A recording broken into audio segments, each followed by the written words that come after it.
Welcome back to the Nevada Patriot podcast with Matt Sadler. I am your host, as always, Matt Sadler. Thank you for coming aboard. For those of you joining us in video on YouTube, Rumble, or the NevadaPatriot.com, thank you. Pardon the neck beard. I'll do better next time. So, Lordy, look who's 40, us, episode 40, Nevada Patriot podcast. Can't believe it's been that many episodes. I appreciate all the folks that have been along for the ride, whether you're listening on 97.7 FM, KPFF, where the First Amendment lives, or whether you've caught us on SoundCloud, Rumble, YouTube, all the other places you can find us. I value you. I'm thankful for you, whether it's two of you watching this or listening to it, or whether it's 200, 2,000. I don't know. I won't take you for granted. I sing in the shower to myself, so I guess I could probably talk to myself if there's zero of you. I guess you'll never know what I'm saying. Welcome again. I want to keep this show, a lot of it, to be kind of positive. I know sometimes I can get off onto a rant, get off onto a negative slant about what everything that's wrong locally, everything is wrong in the state or wrong at the national world level. We're going to try to keep it a lot positive. Wanted to touch on one local happening here in Pahrump that happened in the last day or so. A little boy named Junior was missing yesterday. Thankfully, he was found safe. So I'll start with that right away. So your mind's not going negative on it. But we really were fearing for the worst when we found out through social media, through the Nye County Sheriff's Office, through the local news station. You know, when you follow on social media or even on TV, you see these stories and you're thinking, it's July 17th. So this was yesterday, July 16th. Almost record-breaking heat wave going on right now. I think the temperatures in many parts of the Pahrump Valley yesterday got up to 117 degrees. This poor little boy was reported missing in the afternoon, so obviously timing was of the essence. Hats off to NCSO. Hats off to the dozens and dozens and dozens of cars. And I think the sheriff's office mentioned that it could have been over 100 different vehicles took part in the search. Hats off to my a good friend of mine, good friend of the show, Will, DJ Sounds, for incorporating his drone to help in the search, and a few other residents that I think had their own drones in addition to law enforcement having their drone. Thankfully, he was found a few miles away from where he was reported missing. He was found with a friend of the family. I guess this friend of the family wanted nothing to do with social media for hours on end because there were hundreds and hundreds of people that were involved in the search process. And that includes the Nye County Sheriff's Office, other first responders, and also just everyday citizens like you, like my wife. Hats off to you guys. I really appreciate that. It just goes to show you that you can live in a community where there's literally tens of thousands of us here in Pahrump. But when something goes a little bit sideways, when the rubber hits the road, when we need to kind of lean on each other, it's a much more tight-knit feeling than that. Feels like we're in a town of just several hundred when that happens. And again, it's these things end up reaffirming our choice to move here, 4.5 years ago, or however long it's been by now, to move here permanently, to relocate the family, the business, everything out here. Every day like that ends up, making me happy to be here and to be a part of the community. So as I'm riding this high and I'm driving with my wife today, just as a side note, feeling very happy about our community, and I'm turning from Homestead onto Mance, and at my turn even, waited. I know the rules of the 4-way stop, and I did my turn, and some guy cuts and flips me the bird. So maybe he was one of those people looking and searching. If so, appreciate your service. If not, to each their own. I didn't want to tit for tat with you. Sorry about that. My obeying the traffic laws was a deep offense to you, or you really had to go somewhere fast. I hope you got to your destination. And again, Junior, glad you're home. I really I pray that you have a long, prosperous, healthy life. Hope your family's blessed. Hope you guys can put all this behind you. And I hope that we don't have any more missing kids scares like that again. And I want to highlight some other good things about our community. One of the things that really makes me happy to be here, and a person that I really admire, Pastor John Jimenez. He is the leader and the pastor at U-Turn for Christ. The best way that I could describe that ministry is that it's like a transitional housing, but it's a transitional housing ministry that takes care of your mental, your spiritual, and your physical needs.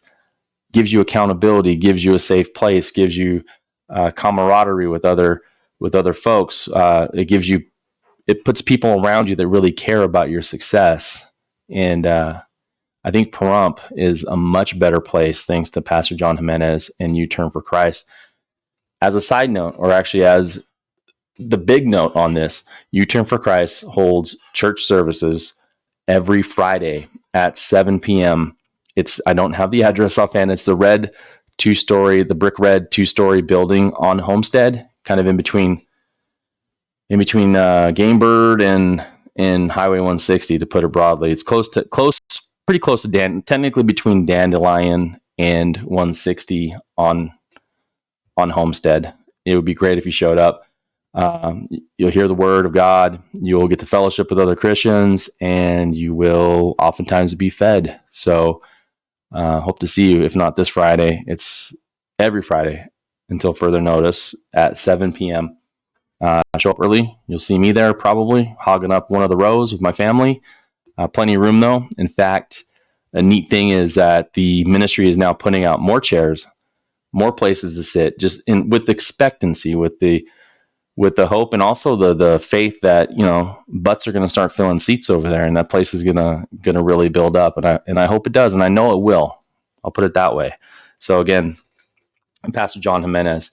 If you have a loved one that is struggling in certain areas with substance abuse, who's really looking to do something that works, that wants to put in the work, someone who wants to put in the work to get better. Nothing's going to be given, but a lot will be expected. And there will be a support system. But a lot of this, the individual has to make up their mind that they want to get out of this rut. Let me know at the show here at Nevada Patriot, at the nevadapatriot.com. Call or text me, 775-382-2516, and I will try to put you in touch with people in that ministry that can offer tangible, real, bona fide help. If you have a struggle yourself, or if you have a loved one, it's I've seen it firsthand. Some of the people that come out of this ministry, some of the guys, really good success stories. Blessed to know them, blessed to call them friends and brothers and sisters. So another thing,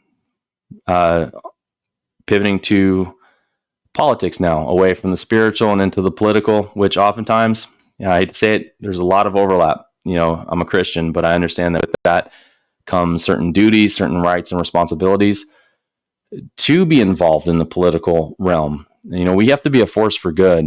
You have to be the Bible speaks into a spectrum of everything you can imagine in life, right? So you got to just say, what does the Word of God say about, political relationships, about the government, about our role, our rights, our responsibilities, our inherent freedoms?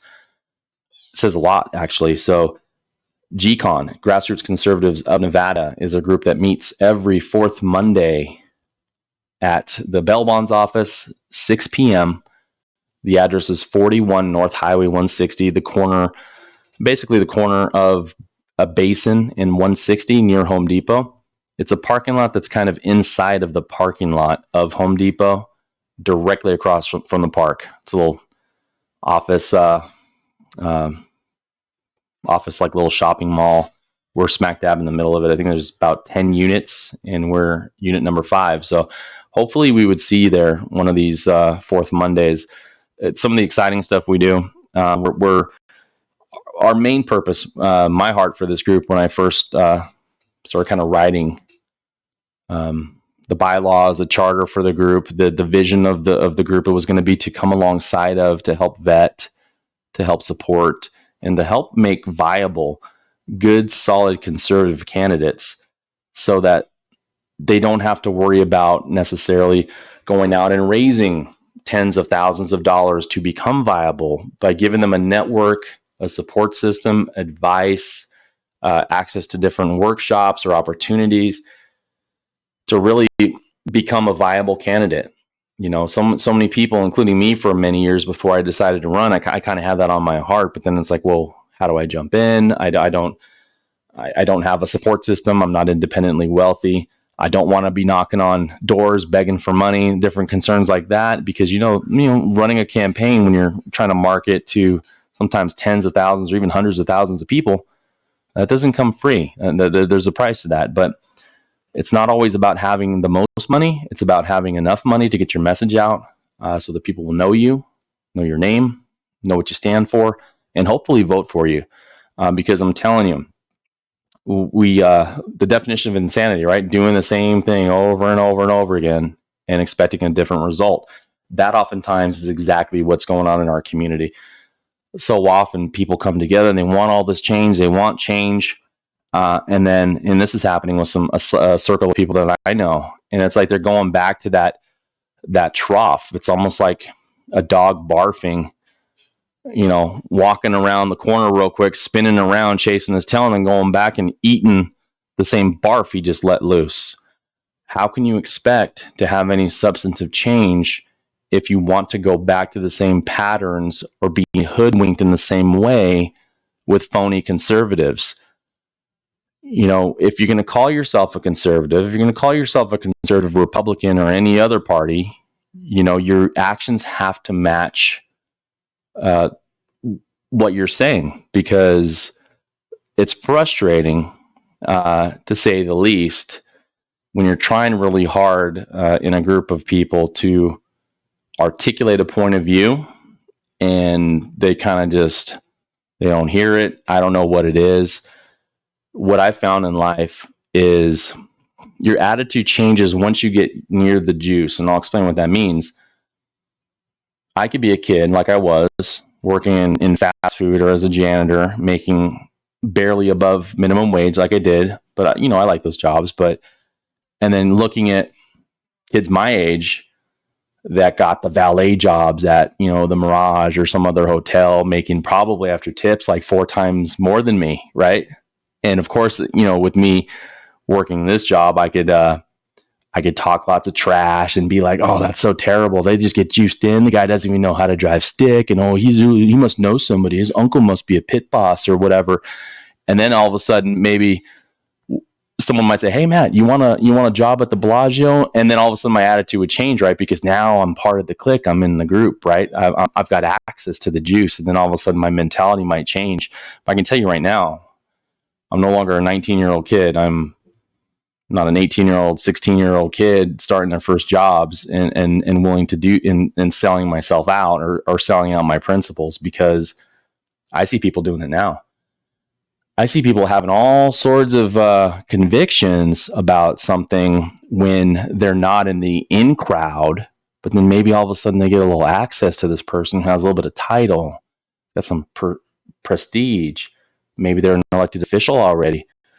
Maybe this person returned an email or liked their Facebook post, and now their demeanor changes, and maybe, that person's not really that bad because they like me, and how can they be a bad politician if they like me? See, that's a part of our culture where we become kind of narcissistic, and it's not becoming, because here in Nye County, here in Pahrump, what are we, if not the most, or at least in the very top 2 or 3 most patriotic counties, most conservative counties?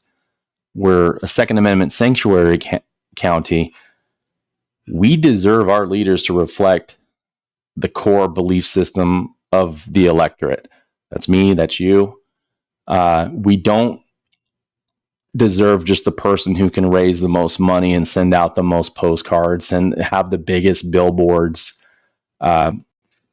the name recognition. We deserve better than that.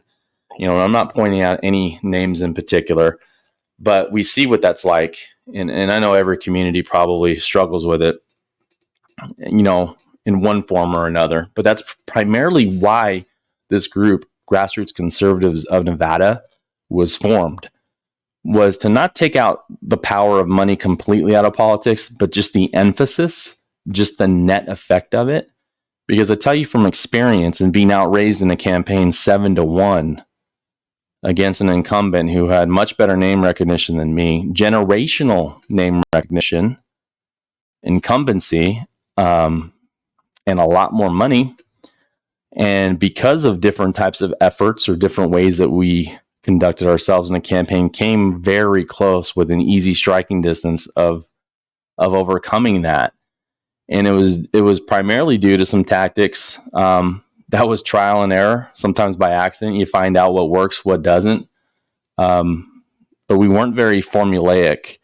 In other words, we weren't just like, okay, we're going to raise, $50,000 and we're going to spend $10,000 on email blasts and $10,000 on text blasts and $10,000 on signs and all these different, budgets. We kind of went with the flow. Basically, it was just an attempt to connect with almost every single voter we could, whether it was at festivals, whether it was at parades, whether it was, at meet and greets, going into communities, whether it was just trying to be accessible day-to-day life, speaking to groups, speaking to churches. Oh, I'm giving lots of people all my secrets out. But I think that's important.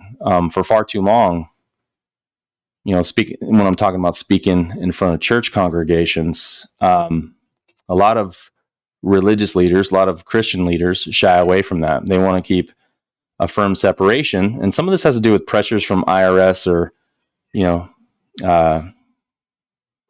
501c3 status, different things like that, that kind of gets in the way there. And they want to keep the secular completely separated from the sacred, when in reality, I hate to say it, but elections, when you have candidates that are in favor of advancing principles that are good, that are universally good, that are biblically proper, that is the heart of what God wants.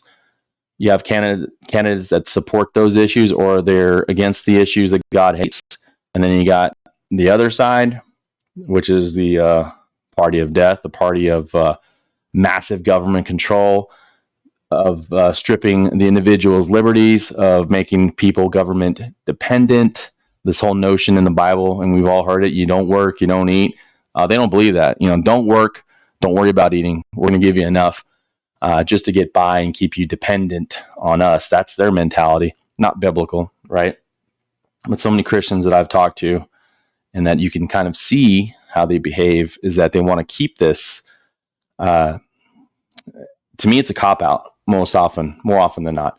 Yes, we're not supposed to be overcome with idolatry, whether that's with politics or the latest fashion trends or all that. I get it. We can start worshiping things and they're not in their proper context. But let me ask you this, Christians, how do you feel on Saturdays when it comes close to the college football championship series or the Super Bowl or other events,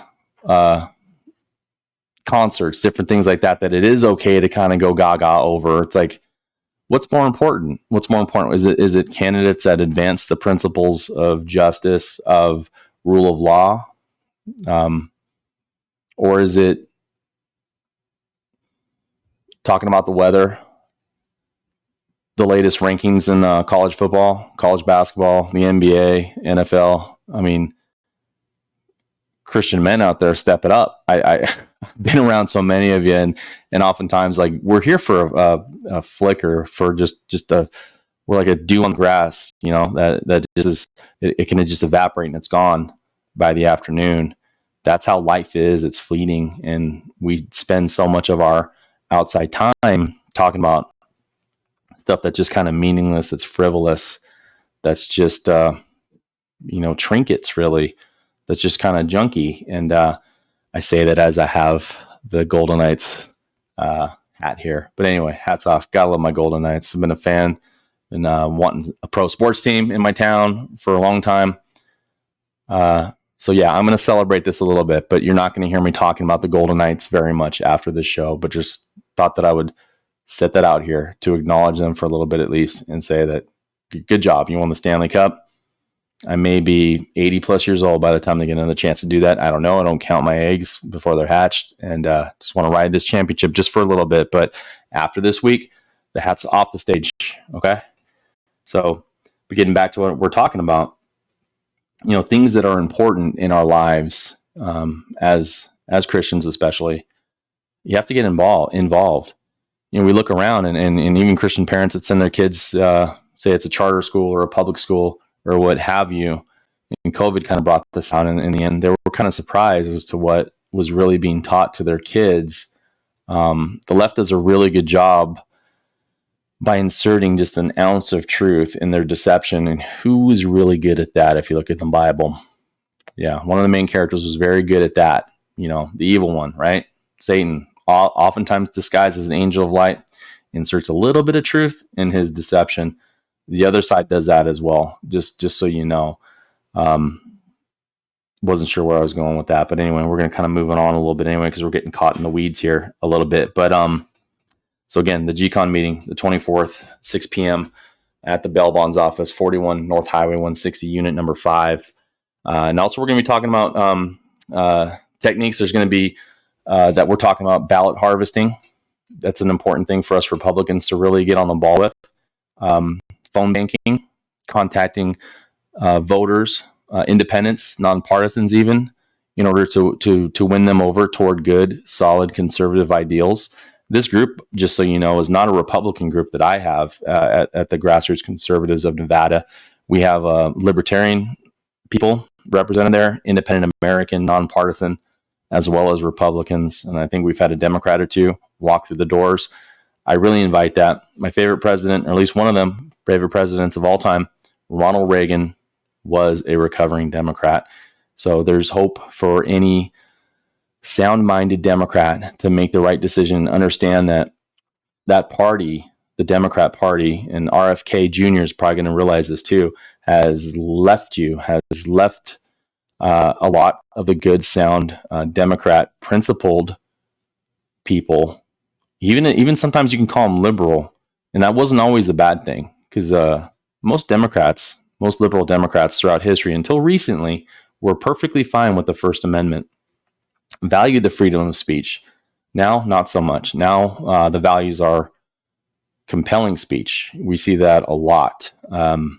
We've turned into a completely PC culture. I made this point on a show a while back, and just when I'm talking to people, that imagine some of the TV shows in the 70s and 80s and even 90s that I grew up with that you probably remembered.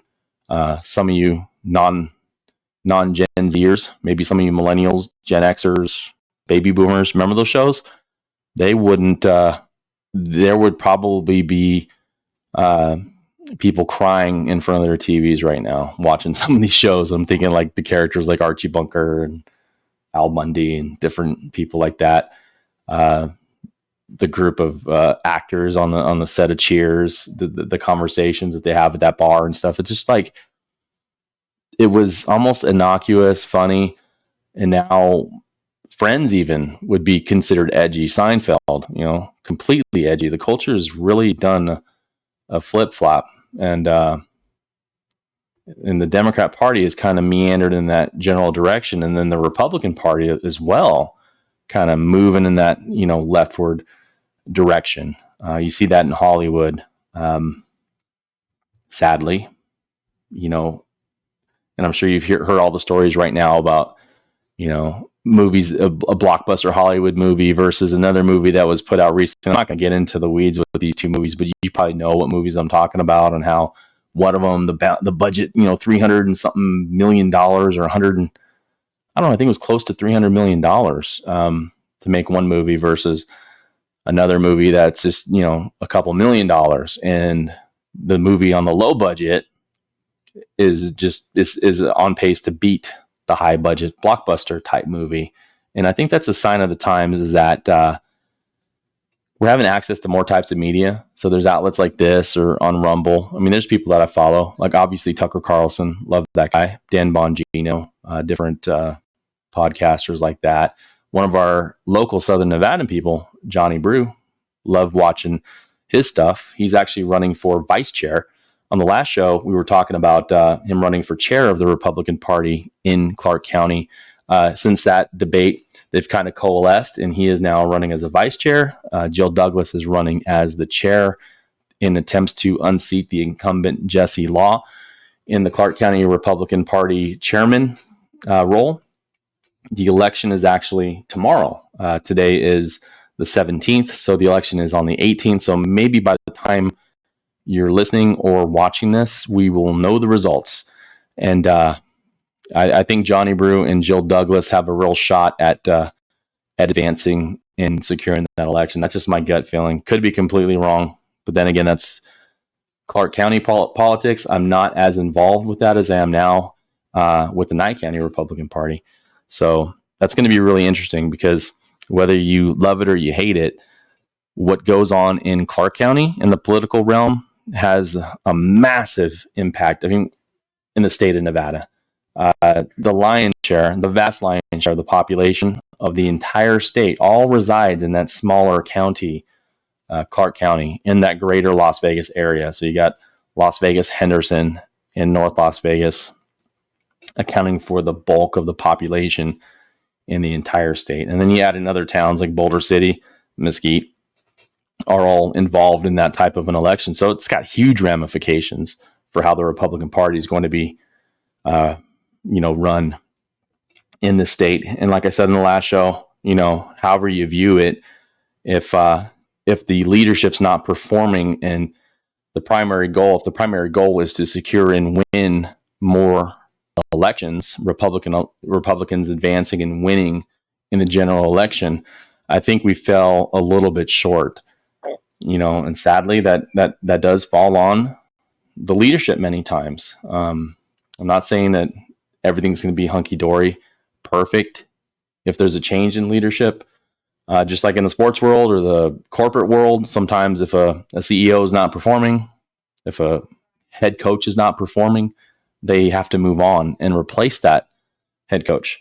So that could be what's happening there. Another thought about our presidential primary process, now that we're talking about politics, and now we'll talk about it more in the general, presidential sense, because that's oftentimes where our interest lies. Even though I can tell you, local politics, state legislature, state governors, what they do, county commissions, what they do actually affects your life a lot more intangibly than the presidential politics. But nonetheless, super interesting, right? You got Trump, you got Vivek Ramaswamy, you got Ron DeSantis, and then you got a bunch of delusional people that I have no idea why they're running. They have to be, in my opinion. Are they plants? Are they just there to try to get chinks in the armor a little bit, or kind of like lay siege a little bit to the tower wall, so to speak, so that the Democrats can come in behind and have a better chance to win the election? Because I try to look at Mike Pence, Nikki Haley, Chris Christie, and just figure out are they trying to sell books? Are they trying to build a bigger name for them? Everybody kind of knows their name, and not enough people like them. They're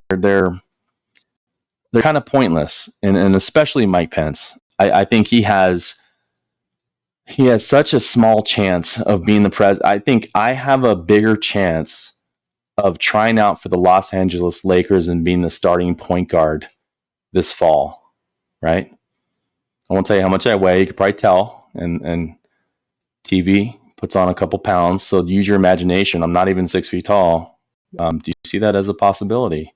But it is actually, if it was the bookies coming in here and making a line on this, I think they would probably put me at a better chance of being the starting point guard, dishing assists and dimes to LeBron James all season next year than Mike Pence or Nikki Haley or Chris Christie would have of being the president of the United States. So what you have is two semi-viable challengers and one former incumbent, right?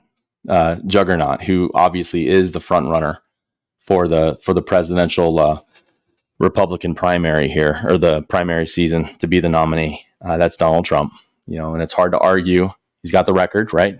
So for 4 years, whether you thought he spoke out of turn, off the cuff, inappropriately, or whatever your feeling was on some of the style of Donald Trump. You can't ignore the substance, and the substance was overall prosperity in the upward direction for whether you're lower middle class, upper middle class, business owners, entrepreneurs, Fortune 500 companies, retirees. I think everyone benefited to some degree, and some probably larger than others, right?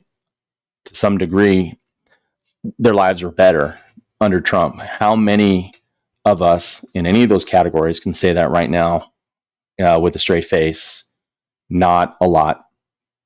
It's gotten so bad that it doesn't matter that the propagandists on network TV at CNN, MSNBC, the press secretary lady, they can't hide it. You know, your eyes don't deceive you. Who we have in office right now, at best, is just a puppet who is sadly suffering, by all intents and purposes, unequivocal dementia.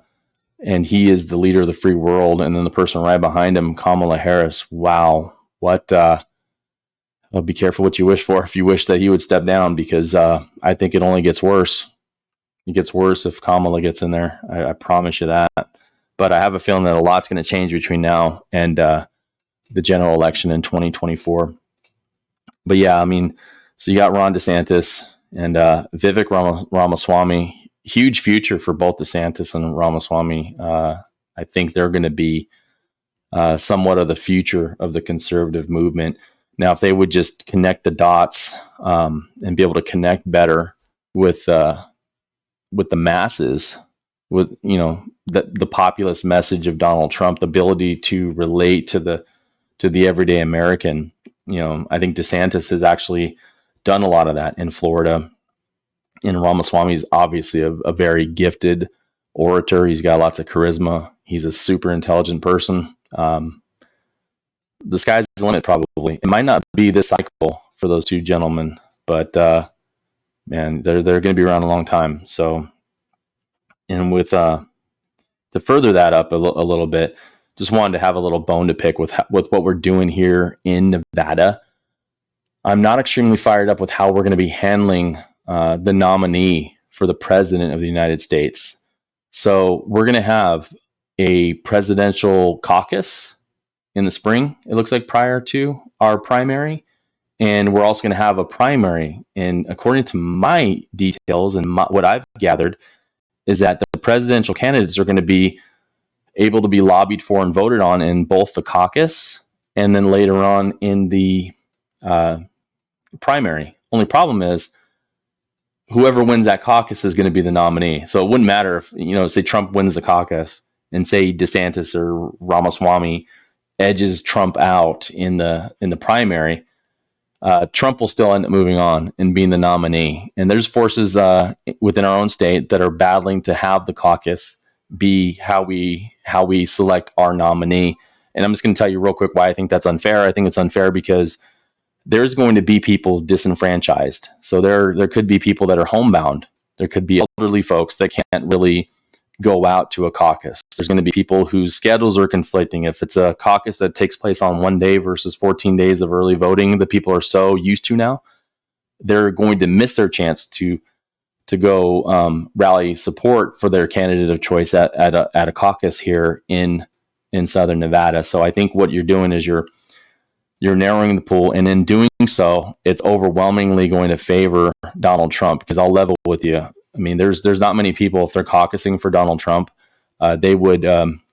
Some of these people that vote in support for Donald Trump would follow him to an active, bubbling volcano, pitch a tent inside the cauldron, and blow up an air mattress and wait for a day or two just to get the chance to vote for Donald Trump, just to get the chance to support him in a caucus. So obviously, maybe some of the powers that be in our own state of Nevada seem to be throwing their hat in for Donald Trump, which, I get it. Everybody has their personal conviction, personal opinions, but when leadership of a party, for instance, like in the state of Nevada, or leadership of the Republican Party starts picking their favorites in the primary season, when there's multiple Republicans running, I don't think that's appropriate. I don't. Call me a prude, call me, a non-realist. But that's how I feel. I just don't think that. I think the fairest way to choose our nominee in Nevada is to have it on a primary ballot in June of 2024. That's what I want to see. That's what I hope would happen, but it looks like it's kind of beyond the point of no return. We're probably going to have the caucus be the decider. So let me know what you think about that if you can. I don't get a tremendous amount of emails or texts, but if you ever want to throw your 2 cents in there or any kind of comments, questions, suggestions on this or any of our shows, but especially this topic, I want to know what your feeling is on it. 775-382-2516, 775-382-2516. You can text me, you can call me, you can email me, Matt Sadler for Nevada @yahoo.com. So this name behind me, for Nevada, spelled out FORNEVADA @yahoo.com. Or you can always get all these details, all this contact information, past shows, different resources, information on Grassroots Conservatives of Nevada, right on our main website, thenevadapatriot.com. Grassroots Conservatives of Nevada also has its own website, grassrootsconservativesofnevada.com, because we're so creative here at the Nevada Patriot Podcast. That's the website. So just want to let you know again that I appreciate you sticking around. Pardon our progress. Got talented people coming around me. I know several that are going to clean up the video, the audio, and make this a more polished visual podcast than it is currently, because that's the format that we're kind of going to be transitioning into. Again, you can hear us on the radio on Tuesdays, a brand new show at 97.7 FM. It's KPFF, where the First Amendment lives. If you're away from Pahrump and you want to listen online to the radio station, godfather.media or 977.rocks, ROCKS. I encourage you to listen at all hours, because if you're not hearing my voice, you're going to be hearing some great oldies music. Always been one of my favorites. Oldies music from the 50s and 60s mainly, and also periodically independent artists, even some local independent artists like John Michael Ferrari from Pahrump. So please tune in to that. Again, you can catch all of our content at thenevadapatriot.com. And just want to thank you again. And until next time, Patriots, God bless you.